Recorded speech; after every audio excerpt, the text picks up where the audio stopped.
Rewritten story. After my breakup, I had no choice but to move back in with my parents. The apartment in Boston I shared with my ex quickly turned into a nightmare. Pro tip: don't sign a lease with someone you barely know. My parents live in a quiet part of western Massachusetts. It's rural, slow-paced, and completely opposite of everything I enjoy. I'm not a fan of country life. I miss the city. But for now, I'm stuck here until I can afford my own place again. To make ends meet, I returned to my old job at the urgent care clinic. They welcome me back, even if it's only temporary. The downside: overnight shifts. They ruin any chance of sleep or a social life.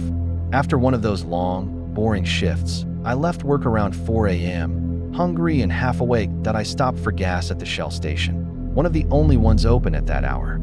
The lot was massive and empty, except for a blue sedan that pulled in while I was pumping. A man got out, approached me casually, and said, "Want to see a funny trick?" I forced a laugh as he performed the old pull my finger off illusion. It was awkward and unsettling. I focused on finishing up, relieved when the pump clicked. I rushed inside for my change, and when I came back, he was gone. But his car was still there, gas still pumping. Something about it felt wrong. I drove home, checking the back seat just in case. Paranoia, maybe. But 5 minutes later, I was finally home. Using the hidden spare, I unlocked the front door, slipped inside, and quietly relocked it. My parents were asleep upstairs. I tiptoed to the kitchen, eager to eat. When I heard the front door unlocked, it opened and closed. I froze mid-bite, my fork trembling. "Mom? Dad?" I whispered. No response. I crept to the foyer. No one was there. My heart dropped. I bolted upstairs, burst into my parents' room. They were still in bed, wide-eyed at my sudden entrance. My dad jumped out of bed, grabbed a flashlight, and searched the house. My mom checked the spare key spot.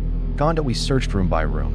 When my dad left my brother's room to check elsewhere, I stayed behind, checking the closet and under the bed. Nothing, but something compelled me to check one more place. I dropped to my knees in the dining room, and there he was, the man from the gas station, hiding under the table. I screamed. My mom screamed. My dad came flying up the basement stairs. The intruder bolted from under the table. My dad fought him. We joined in, punching, clawing, anything to stop him. Finally, the man fled through the front door. The police arrived quickly. That night, they left a squad car in our driveway to scare him off. My dad jammed a chair under the door handle and slept on the couch. We changed the locks the next morning.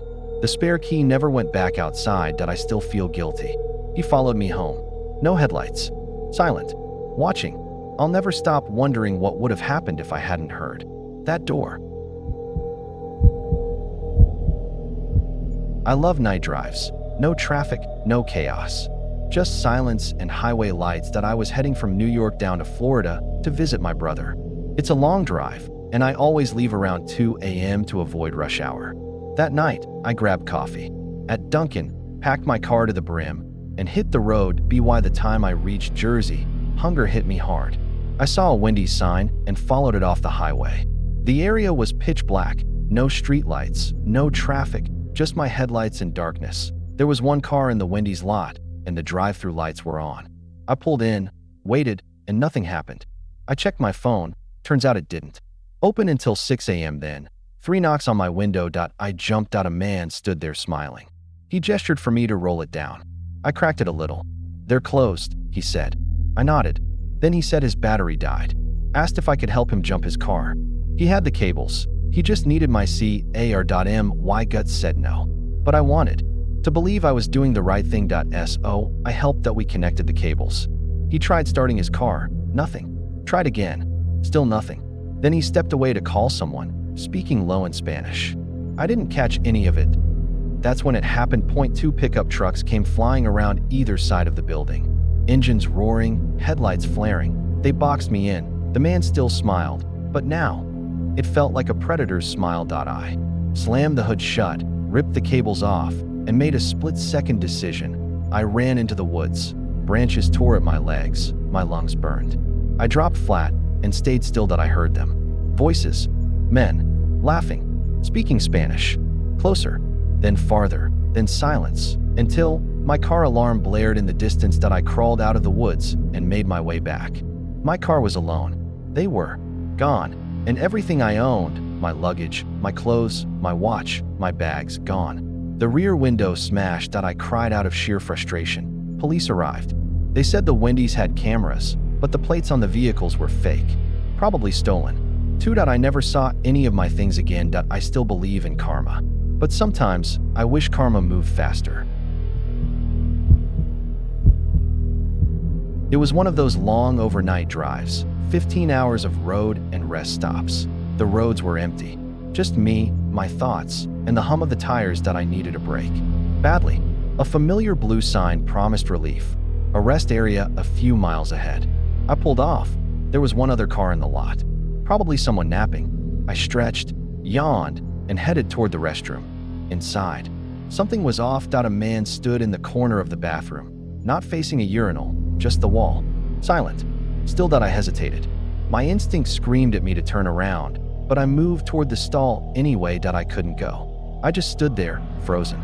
After a minute, I flushed the toilet just to make it seem like I'd done something and stepped out. He was facing me now, his eyes, his expressionless stare. It felt like looking at a wax figure come to life. I didn't say a word. I ran. I got in my car and drove off. Heart hammering. 20 minutes later, another rest stop appeared. Identical to the first. I parked, rushed inside, and this time actually used the restroom. But then, footsteps, slow, deliberate, right up to my stall. Shoes stopped outside the door. No sound, no words. Just someone standing there. I finally spoke. Someone's in here. No response. I pulled out my phone and dialed 911, speaker on. 911, what's your emergency? The operator said. I answered loudly, on purpose. I'm being followed. I feel threatened. The person outside the stall walked out. I stayed put until I heard a knock, this time from a police officer. He escorted me out. I described the man, his car, everything. We checked my vehicle. It was untouched. The officer drove away. I watched his taillights fade and continued on my trip, but the truth was clear. That man had followed me from one rest stop to the next, and he wasn't just looking for a place to sleep.